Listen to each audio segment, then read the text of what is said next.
Friends, another episode of Sales Chatter, and today we've got a killer episode for you. Have you ever felt like you're kind of self-sabotaging yourself? You ever had these big dreams, these big desires, these big ambitions, but goddamn, you just can't get out of your own way? That's what we're going to dive into today. Welcome to the HPLS podcast. Live, relevant, and high performance information, conversations, and education weekly.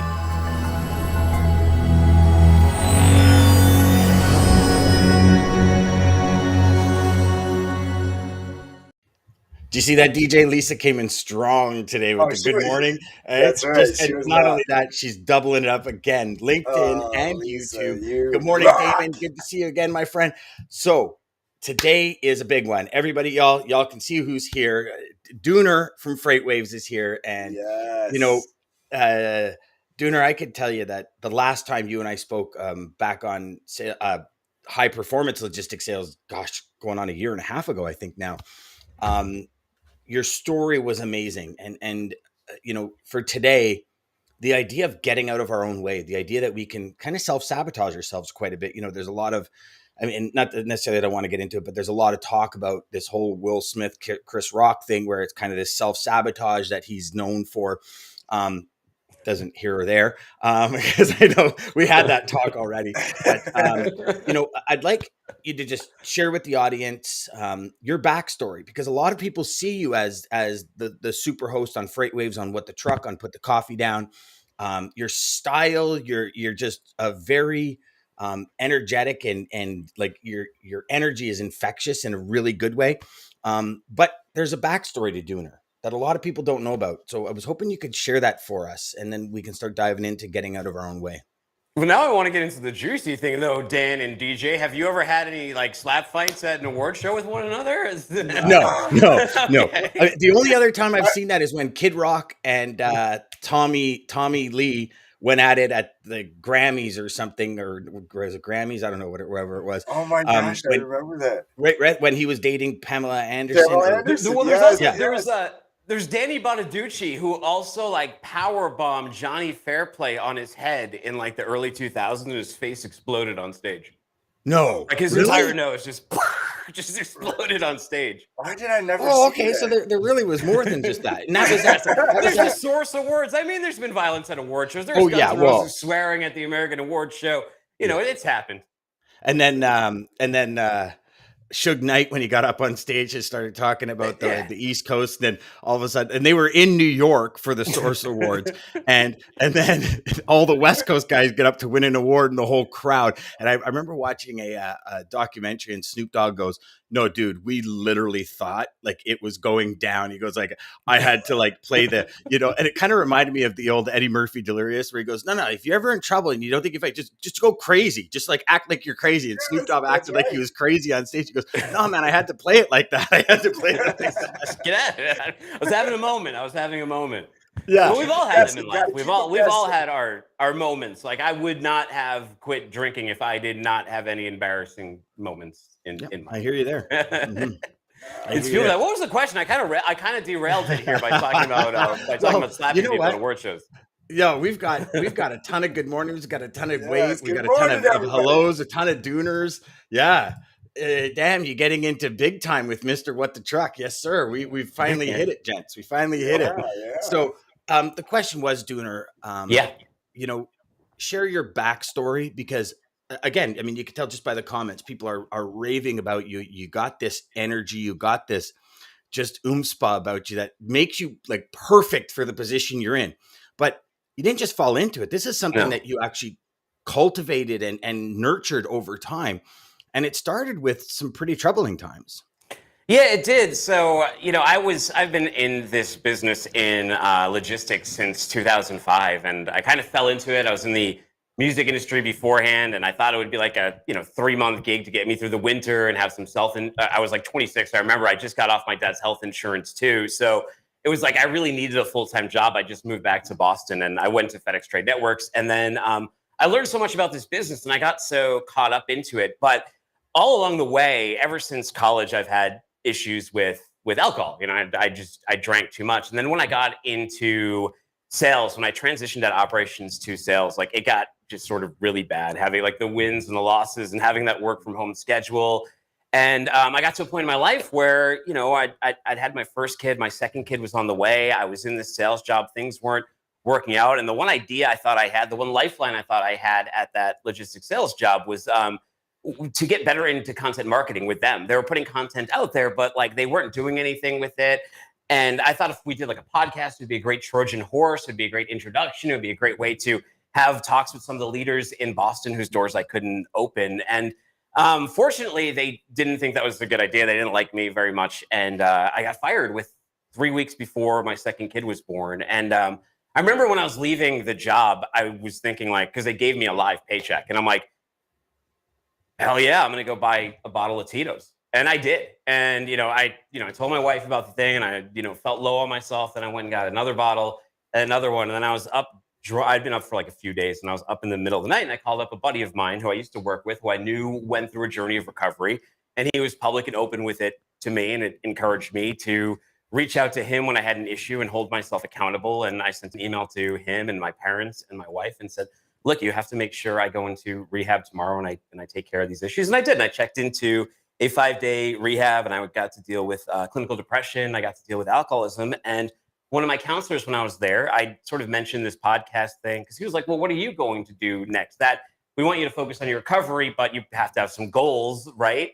So one of them was like, you know what? I think I'm going to just do this podcast anyway that I was thinking about because then it could be like a living resume for me and I can express some of my knowledge and I can make those same connections I thought would work in sales. And it was rough at first. Like I mentioned, we just had that second kid. I wasn't making any money. Fortunately, my wife was making a little bit, but not very much. We almost went bankrupt, but I built this site, this show called The Shipping Pod up from the ground up. And eventually we got heard by Steve Aborn at Freight Plus. And he hired me to ghostwrite some blogs and eventually make some podcasts. And then he hired me to be their marketing director. I launched their show, Consulting Logistics. And that led me to interviewing Craig Fuller. And then Craig Fuller said, hey, if you want a podcast full time, you need a job down here, come down to Chattanooga. So I came down here and it's actually a really cool week to be having this conversation because so much of what I do now is tethered to that journey and that decision to start the podcast and get into recovery that to me that they're so married. And I always think about this and I think about this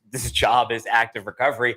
And this week, we're launching the next sort of iteration of what I've been doing, which is Back the Truck Up, which is a freight culture site by truckers and industry veterans, delivering news, opinions, commentary through articles, blogs, memes, podcasts, and TV shows. And that should be launching at the end of the week. Between this conversation and now, I've just been dealing with the new team on the back end and getting that content schedule together. And it's just been really cool and really sort of magical to just see it all grow and grow in a positive way. Dooner, that is awesome, man. Yes. Like, oh, awesome. And you know what? A couple of things you said there strike home. Your content schedule, for one. The fact that there was no money, there was nothing, and you said, I'm going to do it anyways. Because it's what leads you. And oftentimes, DJ, how many times have we been talking about just in the last 2 weeks about would you do this for free? Like just do it. And how the things that you said about, why don't we use this as the Trojan horse and use this and use this? These are all conversations that, hey, brother, do you not see the similarities, DJ? I think it's awesome.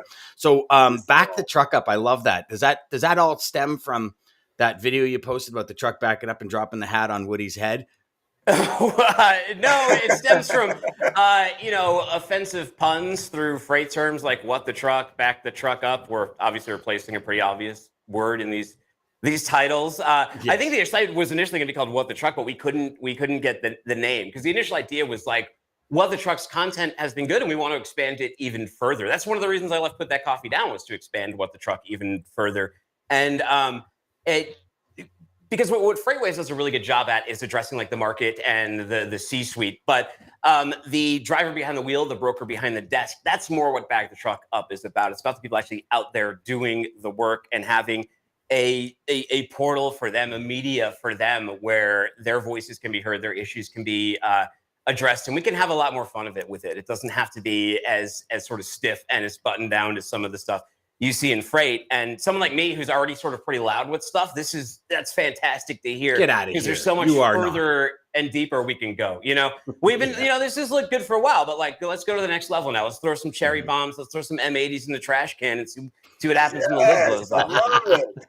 I love it, especially that format, because you're gonna have You're gonna have C4 going off in that trash can, brother. It's gonna be big. That's awesome. Well, I mean, look around too. Dan, we're in a much more mature space now. I mean, if you think about when I started, there wasn't much competition either, and now I got to elevate the game, and I got to elevate what I do at Freightwaves to compete with a lot of other people are doing out there as well. It's true.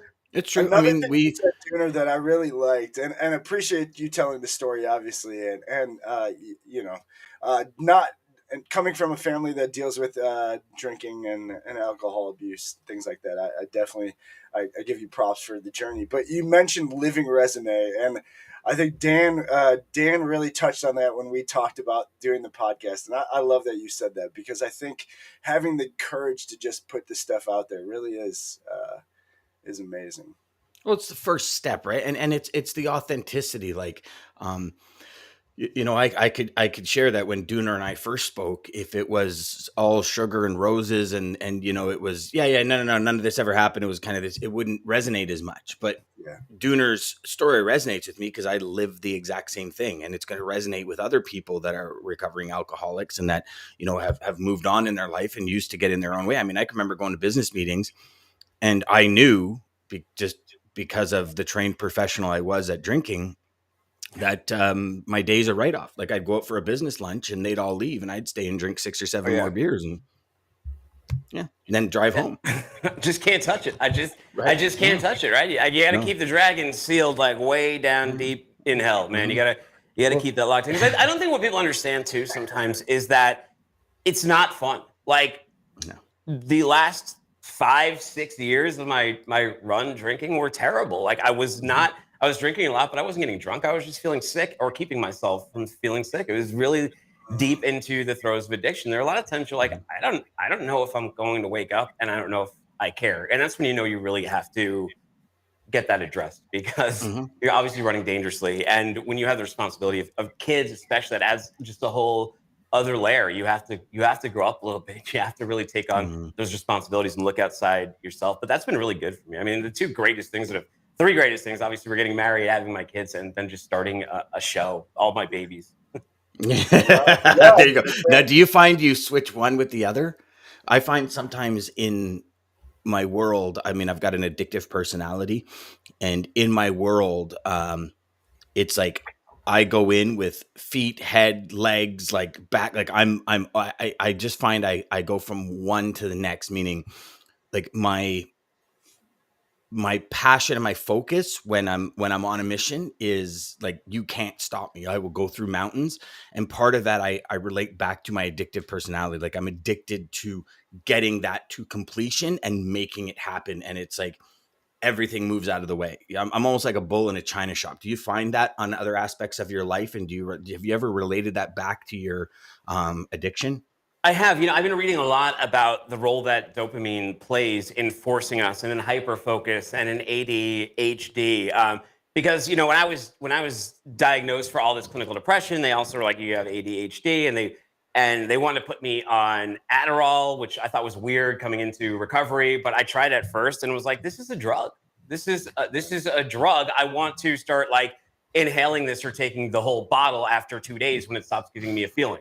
That's what I want to do. So I can't be on this anymore. I actually switched to a non-narcotic Wellbutrin, which has been much better for me. But I've been really reading about that. It's such a scary thing because it's awesome. You have this superpower of like hyper focus, but then you also have this fear of like, I hope I don't become disinterested, because if I do, then it's like dead to me. Then I completely like move on. Like I can become like obsessed with like pinball for a week and become like a really good like pinball player, but then I'll like grandmaster pinball player. Yeah, I never want to touch like pinball again. That's just a recent foray into something that I was doing. It's kind of like when COD used to come out. So a couple of years ago, I stopped playing. But when the new Call of Duty would come out, literally my son and I would get it like immediately, and we would sit on the couch and I would not move until I beat it. And then I beat it, and I wouldn't touch it for another year. And then and it was just, and it all started when the Matrix games came out. because I'm a huge Matrix fan. I'm like, the Matrix game came, and I sat there and I just played. DJ, the game how do you until I put up beat with him? How do you deal with this guy? Listen. It's I sit here and smile most of the time. This is what I do. Lisa says, "Good for you, Dooner. Good for you." Yes. I agree. Jeff says, "Honestly, it's the best right here, folks." Thanks, buddy. Thanks. Thanks, Jeff. It is. Honesty is the best. What the truck? Most of us got into logistics, not knowing what was going to end up. It was going to end up being a career. Absolutely.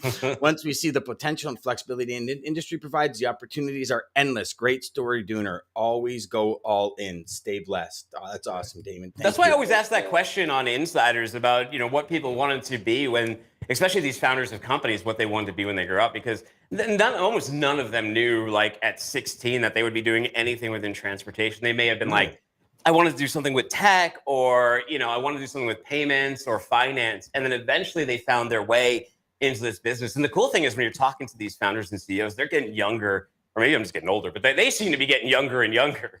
It's kind of like Big Macs are shrinking and shrinking as I get older. The Big Macs aren't as big as they used to be. Easily confused. They keep getting younger, but I stay the same age. There we go. Little Matthew I thought the line was coming. All right. Yep. Greg says, "I still want to know if that beard is seen just for men. I'm jealous." Oh, you go deep in here. You go deep in here. There's plenty of gray on their way through. That is on point there. Lisa says, "Story resonates with me too. Just over a year ago, I organically decided to not to drink anymore. Thanks for sharing." And that was a big reason, Dooner, because I know good for you. I know your story will resonate with a lot. That's one of the reasons why I'm so happy. Anytime someone wants to have this conversation, I'm willing to do it, because, like I said in my story, I had a boss leader who, because he was public with it, it made me feel comfortable with addressing my own issue. So if that helps someone or emboldens someone or just gets them thinking about, especially if they're dealing with the depression side of it, of getting that stuff addressed. And if you're dealing with depression and addiction together, that's a really, really, and they're usually so tethered. Why else would you be like destroying yourself so willfully every single day? If this helps you move closer to that, more than happy to always keep this dialogue open. Have you ever found it odd, or maybe you understand it a little bit more than I did, where a lot of alcoholism is to get you away from reality that you're depressed about, but it actually adds to it. And, that whole concept I've always found very, interesting from a psychological part, from a human persona part, because I know when I was drinking, I just loved it. Like, I absolutely loved it, but I loved it to the point where I couldn't just have one. And that was what drove me through quite a few pretty serious things, drove me to say, okay, that's enough. And it's funny because I went through quitting smoking twice before drinking. And that's what made me realize with drinking, it wasn't wait 6 months and then have one in the evening. Because for smoking, I was smoking, I quit. 5 years later, I had a cigar on the golf course. Before I knew it, I was smoking 3 packs of Colts a day. Right. And inhaling. Wow. So like I went to my doctor and I'm like, I've got this cough. I said, I don't know what's going to go. He goes, how many, he goes, you stink you stink. And he goes and I go, well, I smoke Colts. He's like, oh my God. He goes, do you inhale? I go, yeah. He goes, how many? I go, I don't know, 3 packs a day. He's like, do you realize you're smoking 150 cigarettes a day? And I'm like, no. He's like, smoke cigarettes. So he put me back on cigarettes to wean me off and quit. But that's when I realized it's an all or nothing. Like you said a couple of minutes ago, Dooner, it's not I'll be casual here. Like for an addict, it's all or nothing, and nothing meaning stay completely away from it. Yeah, no, it's binary. I mean, in my situation, you have to turn it off, and it's not something, and it's easy. Like once it's there, it's easy. I remember back in 2009, I tried getting sober for the first time, but it was with the wrong goal. It was like, oh, if I get sober for 90 days, then I don't have a problem with alcohol because I was sober for 90 days. Unfortunately, I was dating this girl at the time who, on my 90 days to celebrate, she came home with a bottle of Jack Daniels. And we started slow, but within a month, all it took was a month. Then it's very easy for me to go, I don't drink. I don't want to ruin my drinking number. I don't think it's poison. I don't touch it on the counter. I can still go to bars. I can do everything. But you put the beer in front of me, then I'm screwed. If I start tasting that thing, then I'm screwed and I can't go near it. It's super binary. And you're right about that. I mean, you become a master rationalizer. That's the word I'm looking for. You'd be out, I'd be out at sales events, right? And then a bar would open up and you'd be like, oh, well, obviously I need a few drinks just to to help me sell better. It's that social lubricant. When really it's just like, dude, you drink any waking hour that you can get away with it. Like, what are you acting like this is going to help you with social chatter or something like that? Now, One thing that did help, though, do you do one any thing- do you drink any non-alcoholic drinks now, like non-alcoholic beer or anything like that? No, I'm kind of bored. I drink like water and iced coffee. It doesn't mean That's it. Like iced tea. If I'm like really daring, I might have like a Diet Dr. Pepper or something. If I need. That is actually awesome. Diet Dr. Pepper Yeah. is super good. Dr. I like the Pepper burn. Zero. Try that if you haven't. It doesn't burn. It doesn't feel like I'm killing myself the same though as when you have like a Diet Coke or a Diet Dr. Pepper and just like that initial, like from a can especially, initial like throat burn. Yeah. I don't know. There's something about that makes me feel alive. So I got to share something with you. And so I went to non-alcoholic beer because I love beer. Like I love the taste of beer. So I started drinking non-alcoholic beer, and there would be parties just after I quit drinking where we'd go to, and I'd finish off like a 2-4 of non-alcoholic beer, right? And it was always like it was the joke of the party where it's like, hey, dude, you're driving, you got to slow down, right? And I remember I used to actually, like in the summertime, I would have a can in my car, like because it was just like I was drinking beer, like a little cozy and everything with a can of non-alcoholic beer. And I got pulled over one day, and there was a ride program, and I pull up and the guy's like, "You've been drinking?" I go, "No, I just have this." And I show him, he goes, yeah, no, that's not beer. And I went, dude, you could have paused for like a split second just to ponder it. He's like, no, that's like kid stuff. He says, says to me, he goes, that goes down like water. Forget about it. I'm like, hey, that's a good one. But the reason I bring that up is because I just actually last night got a 6-pack of non-alcoholic Corona, one of my favorite beers, and Corona's making non-alcoholic beer now. And I think it's becoming more conscious in our overall environment about non-alcoholic beer. Like you look at Heineken, Budweiser, all these companies making the non-alcoholic, and it tastes really good for somebody who enjoys the taste of beer, And so interesting. Daman says, I would throw non-alcoholic parties for years of seeing people getting too tipsy or saying something they regret. Yes. They decided to make all of our events, all family events where the kids were invited and be able to see their parents in a great light. You know what, Daman?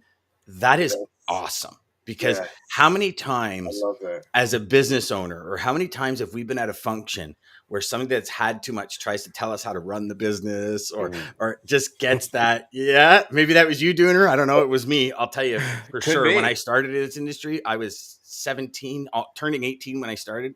And at the first Christmas party, I think I just turned 19. And I remember sitting down with the owner, and I'm drinking Johnny Walker Blue, and I'm smoking a cigar. And he comes up, he goes, and at this point, the Christmas parties were all free. Like all the booze and everything was free. It was a smaller company. He comes up, he goes, "Do you know how much that alcohol is, that scotch is?" And I go, "No." He goes, "Do you know how much that cigar is?" I go, "No." He goes, "You don't produce enough to drink that." And I go, "Well, let me tell you about that." Oh, wow. All right. And it's funny because I mean I'm a friggin' kid, right? Like I'm a kid, and I went on to tell this guy who'd been in the industry like 20 years how he should run his company, and I vividly, because on the Monday morning he comes, he goes, "You and me, we got to talk." Oh no. I mean, it's a tough combo for young reps too. A lot of times they get invited to their first conference or something. They haven't been to one in a while. They see the drinks are flowing. It's almost like a wedding sometimes. Each way you look, there can be a shot put in your hand plus a beer in front of you, and you got to be really careful, because when you start getting effed up, you don't remember those social norms that you need. Like, maybe this would be a really dumb freaking idea to challenge my boss on me spending too much money on a super top shelf, whiskey here. Yes. So Dooner, exactly. Share with us, because I mean, you got out of your own way. How would one, if they're not achieving the results they want, if they're having self-doubt, what are some suggestions you would give for people to say, like, listen, here's how you get out of your own way, and here's how you really start to achieve what you want? What are kind of some of where do you start to get to where you want to go, I guess, is a better question. You got to stop. Every time that voice comes up in your head that questions what you're doing, especially when you're doing negative stuff, maybe it's drinking too much, maybe it's using drugs, maybe it's cheating on your wife, maybe it's cheating on your company, maybe it's embezzling. I don't know what it is, but whatever it is that's holding you back, there's usually something really negative going on internally, and you have to start addressing those forces. And those forces, those pressures, can hurt not just the job that you're at, but your growth within the industry. And maybe the company you're with isn't the right one either. Maybe you need to reevaluate and you need to reposition. But if you really feel like you're walking up against a wall, the last thing you want to do is run into it even harder. And that's what I was doing for years. The only thing that really helped me was seeking outside help and allowing myself to be vulnerable enough and allow my ego to go down enough to listen to other people and to not be so defensive about everything that was wrong with myself, and actually accept that, okay, you do have depression, you do have alcoholism, and I know you don't want that, and I know that it sucks, but you actually have to deal with it like no one else is going to. This is like, you can go to see all the doctors and you can talk to all the people you want, but ultimately if you don't decide to go on that journey, you're not going to. And that's why it's hard to pressure people to go and get help. And I always think that the best method is just to support them when they need it, and also create comfortable environments for people to be able to make those reach outs, show them that it's okay, show them that it's okay for men to have these types of problems too. And there's nothing wrong with addressing them. And it does take some bravery to do so. It's not as stigmatized as you think it was. And I think that you can be open about, you don't necessarily have to. And I understand why some people wouldn't want to be open about their journey, but I think that you still can be, and you can still thrive within your industry and still find a lot of respect from people because you did come forward with some of these issues. Yeah, I think a lot of that goes back to, the ego. And for some reason, I think males more than females, no offense to any female out there, but I think just males more than females. It's like, if I share this, or if I'm truthful about it, I'm weak. And if I'm truthful about it, people will judge me, or they will not see me in the light, or they, I know I lived that for years. I'm sure we all have. I'm sure most guys have, specifically in like high school and stuff. You bail, you fall. You're like, no, I'm not hurt. I remember playing football. It was like, I was never hurt, but inside I was crying. But it's like, if I show I'm hurt, then, I won't be that tough guy on the line anymore. You know what I mean? But that authenticity, it's actually reversed. And the more authentic we are and the more we share that reality, the more people connect with us and say, oh my gosh, I've been there. I've been there. Yes. Let's level up together. And I think that's where that, collaboration comes in. And I think that's the word for the year. DJ, I remember you saying a couple of weeks ago that collaboration is kind of the key for everything that we do. Yes, and, even Dooner, when you were talking about, going to that other individual that came out, that was collaboration between you and him. And people are always willing to help if we ask. Yes. Yeah. And yes, I think Dooner, you nailed it. You got to just be honest with yourself first off, and really just dig down inside and feel what you're feeling, and be truthful and question yourself. Why am I doing this? But then like Dan said, I think this is what we're seeing. I mean, we're seeing it in sports. They're talking more about mental, especially guys, and football, the most masculine, the most, you can't talk about, you can't be this, you can't be that. Like, yeah, you just got to be you, be truthful with, and sometimes we're covering those feelings we're feeling inside by these addictions, these abusive things that we're going to, because we don't want to just be honest with what we're feeling. Well, I think when you look at sales too, and truck driving, especially over the road truck driving, those are two jobs where you're sort of very isolated. You're on an island, and you're constantly just talking to the voices in your head as you deal with these daily stresses and these daily ups and downs.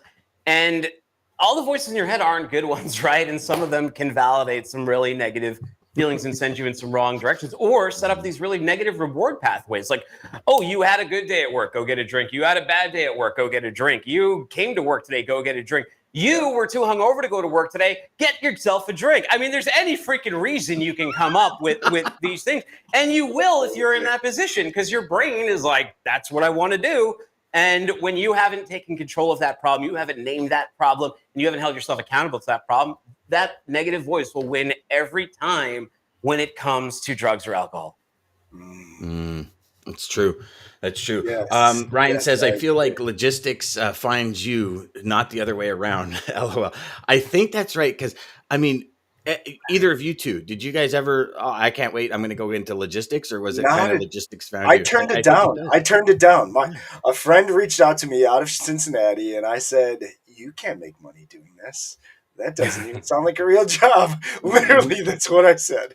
I mean, mine So was the opposite because my dad, he worked in this business. So, like, I grew up in the freight forwarding community in Boston. He worked for Roanoke selling marine cargo insurance, and he was one of the first peddlers of marine cargo insurance in the Boston market. And he also worked out of the New York office, so we'd go over there too. So I wanted nothing to do with his career because he would work a lot, and like on weekends he would have to sleep a lot because he would spend so much time out with like clients and all that kind of stuff. So the last thing I wanted was life in logistics. And the only reason that I even went for that job was like I just needed money at the time in Boston. But it turned out to be I mean, two things. I mean, it turned out to be enabling pretty well because I think a lot of people in logistics do drink. So I was able to run around with the problem for a lot longer time than maybe I would in other environments. And I knew how to get to work and I knew where the paycheck came from. So I didn't really do anything to change or improve my circumstances while that was happening.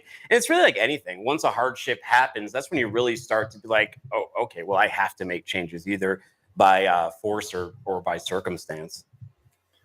I like that you said that because getting in the job probably enhanced that ability to get to that breaking point faster. So it was enabling, but then it was disabling because if you wouldn't have got there faster, you might have been 3 or 4 years into your kid's life, second kid's life. And then, you know what I mean? So, good and bad, right?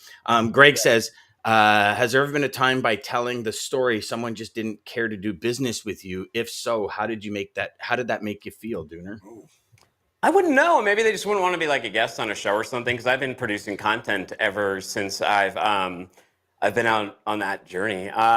When people don't want to come on the show, though, I don't really care. There's tons of people out there that are great guests and have things to say.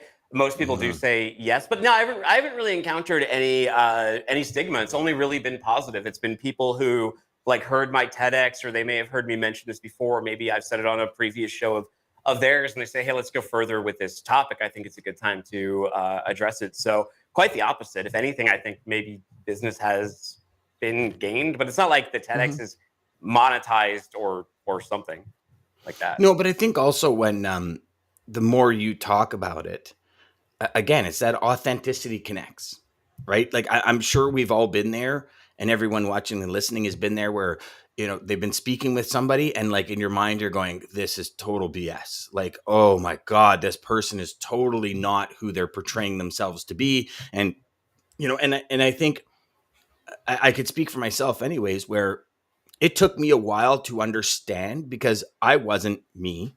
I was somebody else when I was selling. I was like two different people when I would, go home to my dog at night before I was married. And when I'd go to the office, I was two completely different people.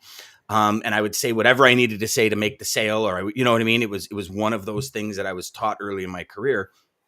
And it's funny because we try and hone our intuition, but how much effort or how much thought do we put to other people's intuition? Where it's like, no, I got this person convinced. I got this, and it's like, no, dude, you're so far beyond what that.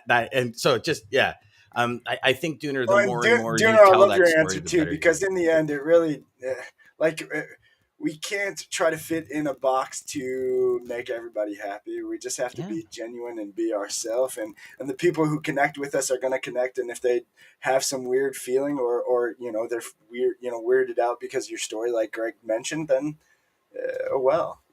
And the same goes for business. We talk about ideal client profile. Same ICP, exact thing for business. Same exact thing for salespeople. Not every customer is going to be a good customer.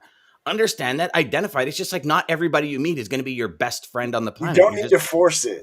There's enough relationships. You don't need to force it. Damon brings up something, and here's can you a question. imagine this?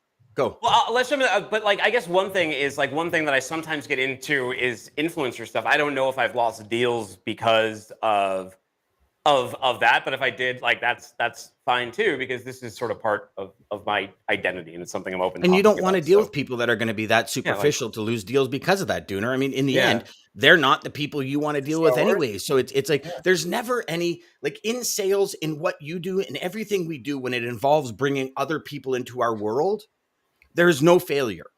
And this is my like firm belief. You will never change. No one will ever change. There's no failure because the people that I want to do business with, the people that are like-minded, the people that want the same goals, the same drive, the same ambition, the same end results, we will always get along with. and we will attract them into our world. And that's why other people attract certain people, and we attract certain people because that's who we want to work with. Those are the people that we surround ourselves with. So, Dooner, anyone that didn't come into your world because of it, you're actually probably better off, because it would have been a pain in your ass to begin with, right?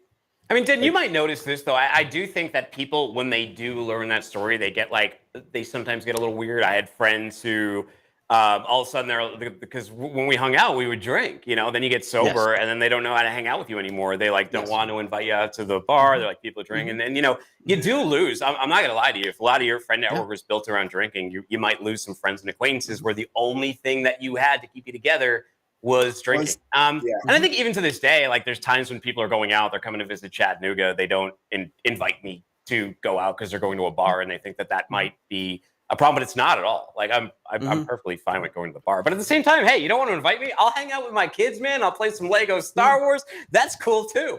Yes. Well, I remember our friend group that we were hanging out with. I quit in mid-July, mid-August, and in October for Halloween, went to our first kind of party. And I remember within 10 minutes, one of my friends coming up to me going, okay, so listen, like whatever happens tonight, you're going to be the only one that remembers. So don't hold it against me. I'm like, whoa. I'm like, just settle down. I'm like, listen, man, I was that guy for years, right? Yeah. So you want to talk about don't holding anything against anyone? Don't hold anything against me. I was that guy every single weekend for years. And it did. We separated from a major portion of our friend group. And it was mainly me, because I couldn't, when I first quit, I couldn't be in those situations because it was too new I needed to heal, I guess, a bit, like I needed to build that barrier. Now it's the point where you can bet everything in your life on the fact that I will never touch another sip of alcohol, and you'll win that bet all day long. But when it first started, it was very difficult. And it's one of those things where I know firsthand how easy it would have been to slip back in. And I go back to that. If I hadn't have quit smoking, I probably would still be struggling with alcohol now. But because I knew the fact that, like, no matter what, I saw it happen with cigars, then leading back into full-time smoking, I knew it was an all or nothing.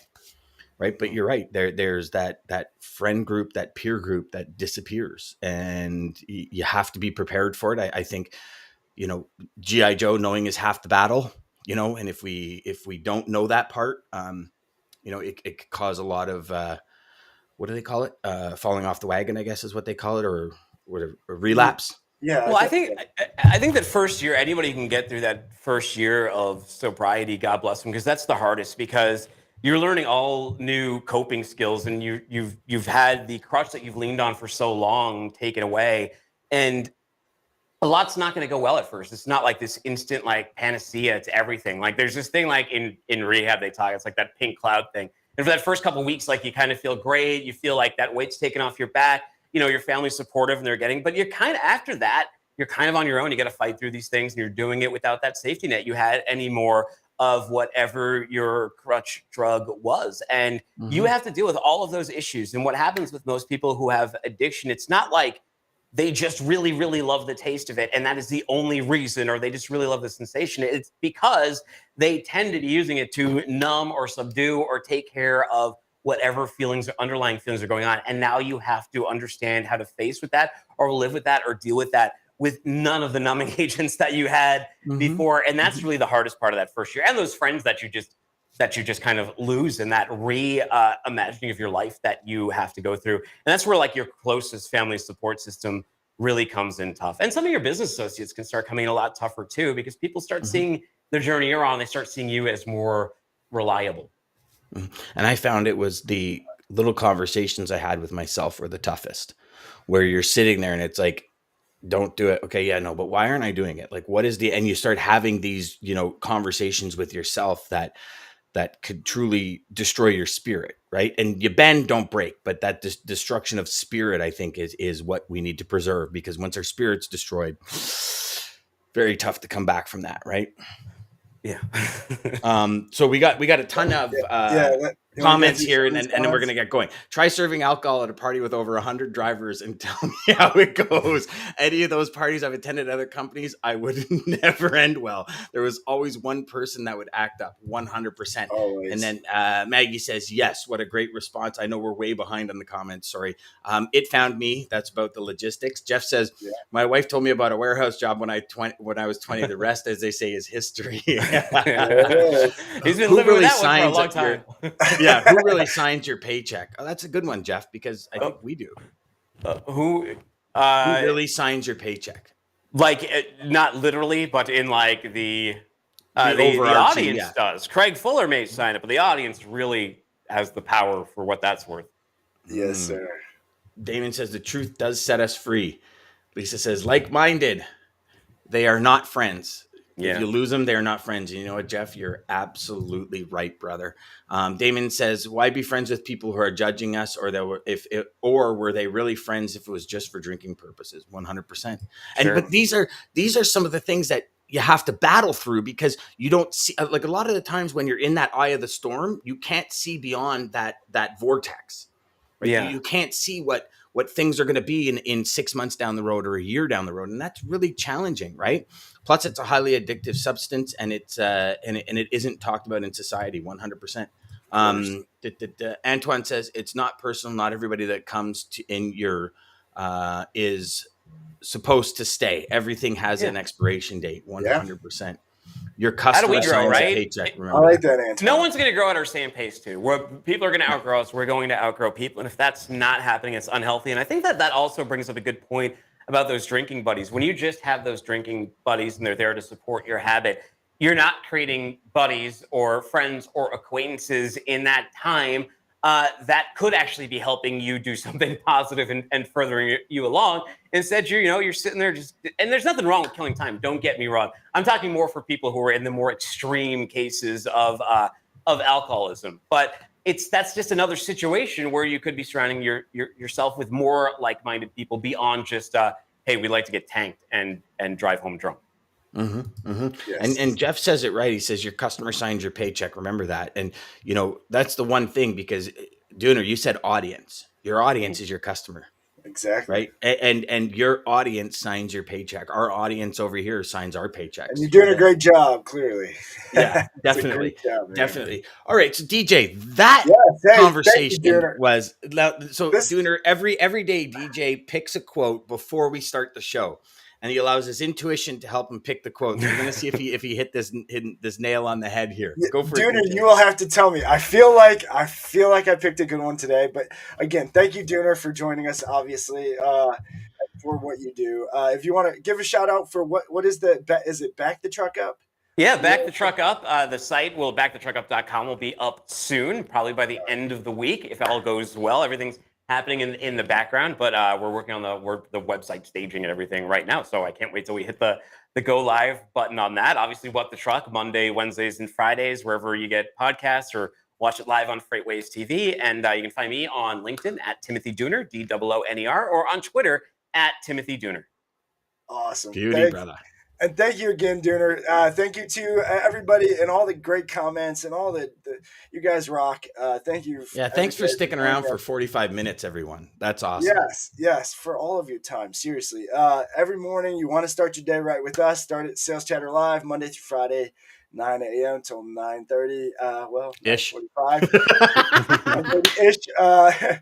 Eastern Standard Time to start your day right with us. We do replay these shows if you did miss it. Like and subscribe down below if you're catching us on Sales Chatter Live or Dan Deegan on our YouTube channels. And thank you to American Logistics, Centurion Trucking. Quote comes from Jim Rohn, and it's discipline is the bridge between goals and accomplishments. Now, is that from Jim Rome? Is that when he beat up Jim Everett on Rome's Burning in the early 90s? Did he drop that quote right out? Do you remember that? That's like a sports moment right there. Jim Everett punched him in the head, didn't he? He kept calling him I think he did, actually, champion, and he was like, what? And he smashed him in the head. Yes, he did. We started with violence and we're ending with violence. There we go. There we go. To the HPLS podcast. Live, relevant, and high performance information, conversations, and education.